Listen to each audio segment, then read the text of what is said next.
राधे राधे प्रभु जी। महाराज जी, जब परमात्मा का नाम लेते हैं तो दो तरीके समझ आए। एक तो जिह्वा से बाहर नाम लेना, दूसरा ऐसा पुकारना जैसे पास के कमरे में से माँ भाई बहन को पुकारते हुए बार बार बुलाना, इस भाव से वो सामने आ जाएं। मेरा मार्गदर्शन करें महाराज जी, मैं दोनों में से किस तरीके से बुलाऊं? मतलब एक तो जिह्वा से बाहर लेके और एक तो पुकारते हुए। देखो, एक होता है वाचिक, फिर होता है उपांश, फिर होता है मानसिक। परा पश्यन्ति मध्यमा वैखरी, ये वाणी है। जो हम बोल रहे हैं वैखरी वाणी है।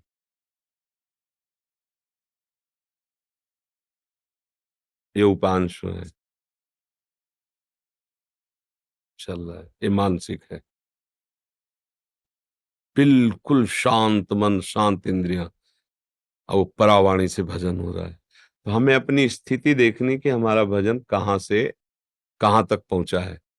यदि हमारा थोड़ा मानसिक जप करने के बाद मन भाग रहा है, तो हमें मानसिक जप पे ज्यादा नहीं टिकना चाहिए, हमें तुरंत वाचिक पर आना चाहिए। भाग रहा है ना, अब वो बनेगा नहीं सही। अगर हमारा मन थोड़ा हमें सहयोग कर रहा है, तो उपांश जप में आ जाना चाहिए।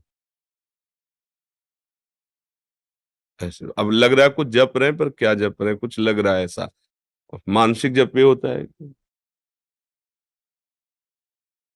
सामने मंत्र है, कान में सुनाई दे रहा है, आंख में एक एक अक्षर जमा हुआ है, और अंदर से परावाणी से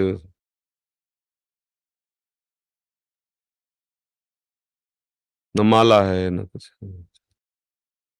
उठते बैठते चलते फिरते हर समय पर ये सिद्धों की स्थिति होती है, साधक को करना होता है। तो अगर हम कम से कम 1.5 वर्ष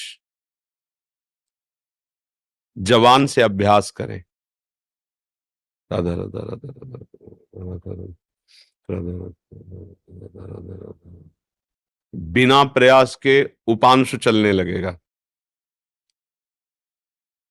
और अगर हम और कुछ समय उपांशु का अभ्यास करें, तो फिर मानसिक में स्थिति आने लगेगी। पर इतना करने में बीच में जो यात्रा बहुत घबराहट की है। जब पाप नष्ट होते हैं तो जलन पैदा होती है, नाना प्रकार के जो जिंदगी में कभी भी झगड़ा द्वेष अपमान हुआ होगा सब याद आएगा। सब जो पाप किए हैं वो सब सामने आए, क्योंकि भस्म होगा ना। और उस समय साधक को टिक पाना बड़ा कठिन होता है।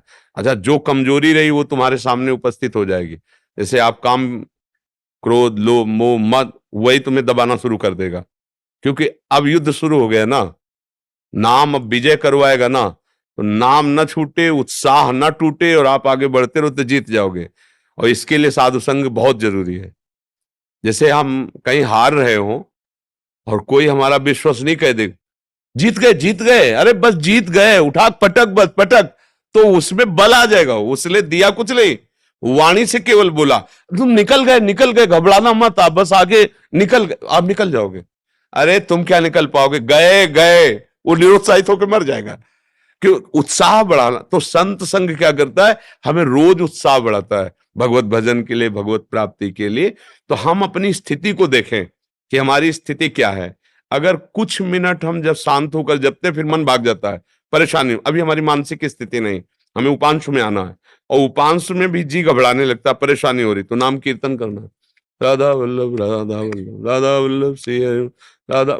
अनेक राग रागिनियों से इसीलिए हमने छूट दी है कि आप अनेक धुनियों में गाओ। संसारी आदमी है, तुम्हें पसंद है ये धुनी, उसी पसंद धुनी में राधा नाम लगाओ। राधा नाम जहर है, पर उसे शोध करके दो। जब शोध करके दोगे तो दवाई का काम कर जाएगा। संसारिक ध्वनि है, पर लगाओ राधा नाम उसमें, और आप गाओ राधा राधा राधा, तो भाव को भाव अनखाल सहु, नाम जपत मंगल दिशि दशहु। समझ पा रहे प्रश्न करता?